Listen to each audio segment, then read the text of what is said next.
सवाल ये उठता है कि सैफ अली खान, सलमान खान या बाबा सिद्दीकी, मुंबई की हालत ख़राब है, इसमें कोई दो राय नहीं है कि मुंबई के अंदर लॉ एंड ऑर्डर की स्थिति बहुत ख़राब है। लेकिन मुंबई की लॉ एंड ऑर्डर के ऊपर आप बोलने का काम कर रहे हैं, लेकिन दिल्ली के लिए बोलना नहीं चाहते।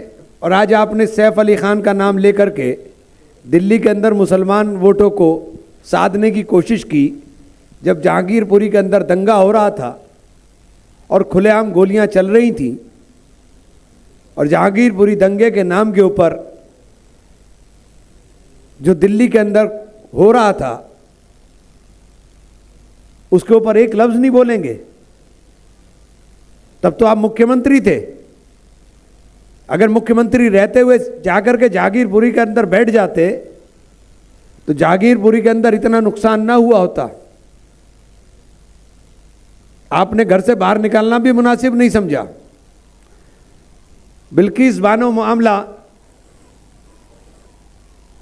जब उसके कातिलों को फूल मालाएं पहलाई जा रही थी तो आपके नेता जवाब देने से भी बचते हुए नजर आ रहे थे, क्योंकि मुसलमान के नाम पर बोलेंगे तो दिक्कत हो जाएगी।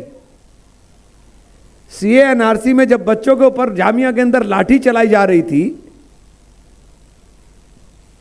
तो आप एक लफ्ज बोलने को तैयार नहीं थे, जब तो आप संवैधानिक पद पर थे।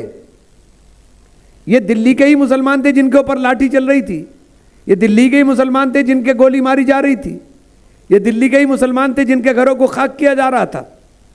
तो दिल्ली के मुसलमान की चिंता आपको नहीं हुई।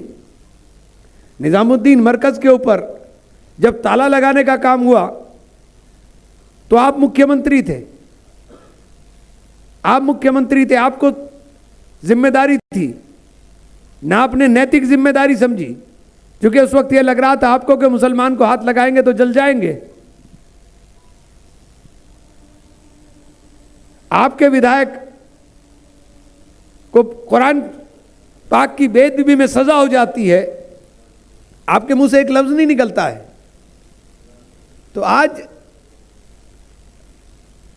मुसलमान के नाम पर आपको इतनी चिंता, और कमाल की चीज है कि चिंता भी हुई तो आम आदमी पार्टी, गरीबों की पार्टी, उसके मुखिया श्री अरविंद केजरीवाल, चिंता हुई तो बंबई में बैठे हुए सैफ अली खान, सलमान खान, बाबा सिद्दीकी, जिनकी अरबों की जायदाद है, लेकिन जहांगीरपुरी की झुग्गी के अंदर बैठे हुए किसी मुसलमान की चिंता करने की समझ, या उनकी चिंता अगर असल चिंता होती तो उस गरीब मुसलमान के लिए होती जो दिल्ली के अंदर पिसा है। ये बात मैं हिंदू और मुसलमान से ऊपर उठकर इसलिए कहना चाहता हूं कि आज आम आदमी पार्टी का चेहरा सबके सामने उजागर हो गया है। दिल्ली के अंदर जो हाल है, दिल्ली के अंदर जिस तरह का प्रदूषण ने सांस लेना दूभर कर दिया है, और मैं ये बात कहते हुए मुझे कोई जिम्मेदारी के साथ कह रहा हूं और फक्र के साथ कह रहा हूं, गर्व के साथ कह रहा हूं कि शीला जी ने जो काम किया है वो कोई दिल्ली के अंदर कर नहीं पाया। और शीला जी के बाद आपने क्या किया दिल्ली का हाल, कि दिल्ली में हर दूसरे तीसरे महीने लॉकडाउन वाली स्थिति आती है।